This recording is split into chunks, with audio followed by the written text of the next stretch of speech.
Hey everyone, welcome back to CPR to CEO Lifeguard Edition.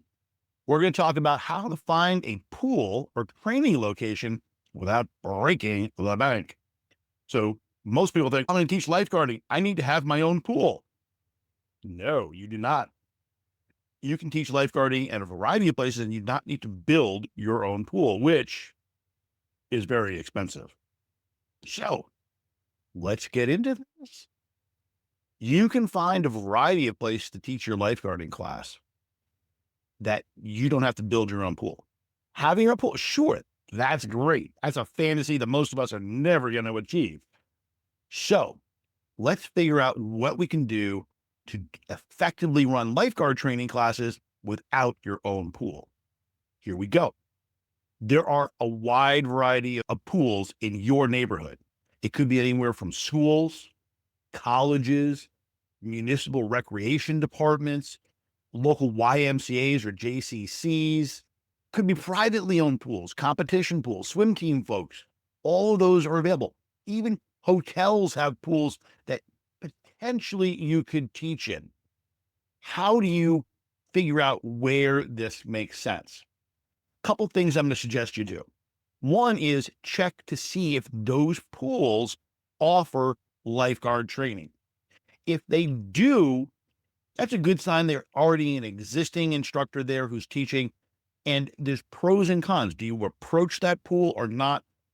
My history says generally no. If there's an existing instructor teaching in a facility, they're probably pretty happy and I leave well enough alone. If, however, I find a facility that does not offer lifeguarding classes, I find it very easy to approach them and say, hey, what would happen if we helped you offer lifeguarding classes right here at your pool facility? Would that help you attract, train, and retain your own staff? And in exchange for that, could I also teach some other lifeguards as well? So that's the hint here. If you can offer some type of barter relationship with the facility, sometimes you can use that pool at a very reduced cost, possibly even free. That jalapeno bagel is killing me. So that's the key here. Can you find a way to negotiate with a facility? Again, whether that's a hotel, a JCC, a university, whatever the case may be, if you can negotiate with them to train their lifeguards for free in exchange for using pool space, that's the win. So see if you can do that. Now, with that respect, we have to figure out what criteria you need to actually conduct lifeguarding classes. So most people are concerned with deep water lifeguarding or standard lifeguarding, if you will. For the Red Cross, the minimum depth for standard lifeguarding is at least 7 feet. Many competition pools have a deep end with diving boards, etc., that are anywhere from 12, 13, even 14 feet, some deeper. You don't need to be that deep, but you definitely need to be 7 feet if you're going to offer what most people refer to as the standard lifeguard curriculum. You need to have enough deck space to conduct the drills. So when you extricate someone from the water using a backboard, if there's only 3 foot of space around the pool, that causes some problems and it's really not conducive to good training. If there's a classroom nearby, whether that's right off the deck or in the next building over, that is a key thing that makes your life significantly easier. And obviously locker rooms, bathrooms, those traditional type of things are necessary when you're getting people in and out of bathing suits, etc. The last thing you need to consider when teaching lifeguarding, and it's facility related, is you're going to need insurance. You're going to need general liability and professional liability insurance. This can be a little difficult at times. My best source for finding lifeguard liability insurance is to contact an independent agent in your local community. They're going to be your best source for lifeguard specific insurance. Now, this may be your most difficult take in getting set up as a lifeguard instructor is getting insurance. It's difficult and frankly, it's going to be expensive. So you want to make sure you plan well ahead when looking for insurance for your lifeguarding business. Each facility you teach at is likely going to require something called a certificate of insurance where they are named as an additional party.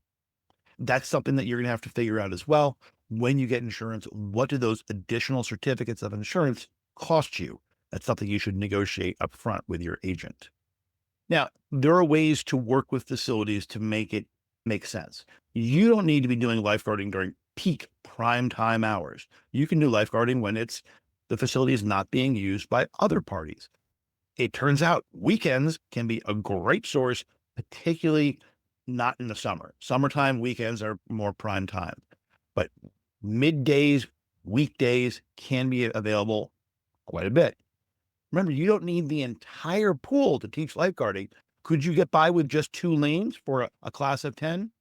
Absolutely, you could. If you have a smaller class, maybe you could fit in 1 lane. Just think about that. You don't need the whole facility. This makes negotiating with those facility partners much more productive. Booking in advance. This business is complicated. There's long lead times and it can be expensive. The further in advance that you can plan out your classes, and I'll tell you personally, we plan ours out almost a year in advance. It's that crazy. The further you plan out in advance, the better it's going to be for your facility partners, ultimately your students as well. Can you bulk schedule your classes? In other words, can you schedule all your classes for the next year? Yeah, you can. And that makes a huge amount of sense for you, the facility partners, and again, your students.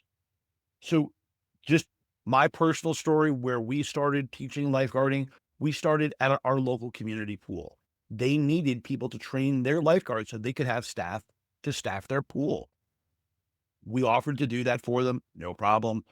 The kind of the give and get was, okay, we'll train your lifeguards. And we'll invite people from other pools as well that will be paying lifeguards. That worked very well.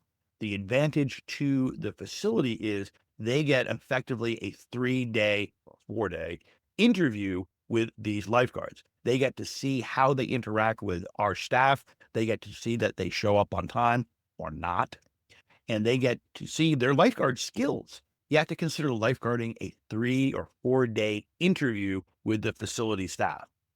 Once you explain it to them that way, it really sells your ability to teach lifeguarding at their facility. Mistakes that we made early on. Scheduling can be rough, and understanding that lifeguarding also needs to be a flexible schedule, particularly at outdoor pools, but also indoor when you have weather emergencies, lightning, storms, etc. Sometimes you just can't teach lifeguarding. So you're going to have to reschedule that. And the people that take your class need to understand that and remain flexible because that's the reality. The other mistake when we started doing lifeguard courses is we scheduled them too late at night. Not that the kids can't stay up, but it got dark. So you can't schedule class teaching CPR in the dark. Don't do that. So just realize when it gets dark in your area and finish up the classes before that, or at least be in the classroom during dark. Now, best pool deal I ever got, all the pool deals that we've worked at have been fantastic, from schools to universities, recreation departments, municipal pools, private pools. We have an awesome cadre of pools that we use that have been wonderful. One is really not better than the other. Some pools can be a little fancier. Some pools are a little bigger. Some have more facilities.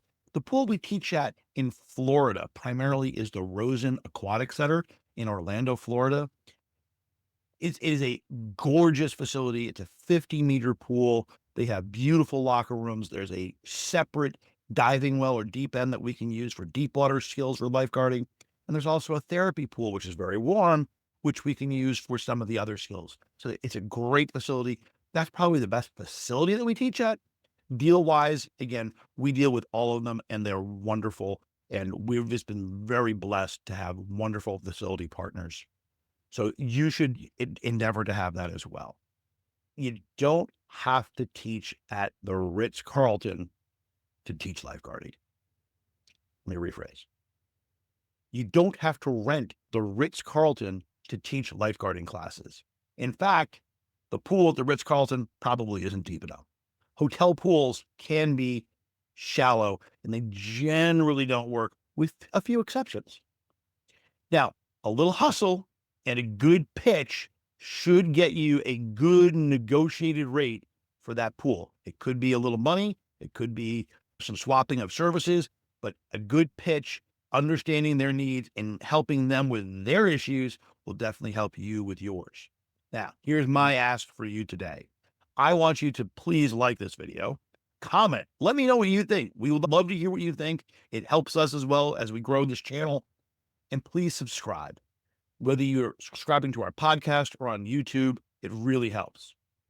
Hey, if you need to practice your pitch, again, leave that in the comments below. We'll be happy to help you refine that. Thank you so much for tuning in to CPR to CEO. We look forward to seeing you in the classroom and at the next episode. Thanks so much. Bye-bye.